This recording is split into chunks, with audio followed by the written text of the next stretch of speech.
नमस्कार साथीहरु, Om learning school च्यानलमा तपाईहरु सबैलाई स्वागत छ। साथीहरु आरामै हुनुहुन्छ? साथीहरु तपाईहरुले मलाई अधिकांश सोधिने क्वेशनहरु मध्ये एउटा क्वेशन के रहेको छ भने म्याम तपाई ड्राफ्ट बेच्नुहुन्छ भनेर।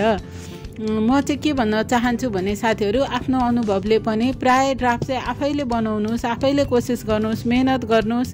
केही नबुझेको कुराहरु मलाई टिकटक आइडीमा मेसेज गर्नुस् र युट्युबमा कमेन्ट नै गर्न सक्नुहुन्छ। ड्राफ्ट बनाउने सबैको आफ्नो आफ्नो स्किल हुन्छ हैन।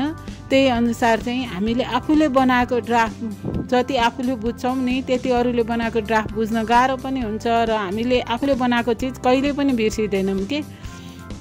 त्यसैले म चाहिँ तपाईहरुलाई बनाउन नै सुझाव दिन्छु। यदि हैन म कुनै व्यवसाय गर्छु र कुनै त्यस्तै प्रब्लम छ म तपाईकैबाट बनाउँछु भन्नुहुन्छ भने साथीहरु ड्राफ्टमा हामीले एकदमै धेरै मेहनत गरेका हुन्छौं, चार्ट पेपरहरु पनि खेर हुन्छ। त्यसैले तपाईहरुले सर्टेन अमाउन्ट पे गरेर मसित ड्राफ्ट लिन पनि सक्नुहुन्छ साथीहरु र आफ्नो कामहरु गर्न सक्नुहुन्छ साथीहरु। र मेरो च्यानललाई यति धेरै माया गरिदिनु भएकोमा सबै साथीलाई फेरि पनि धन्यवाद।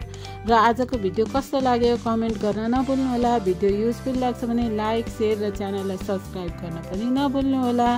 आजलाई यति नै साथीहरु। Thanks for watching.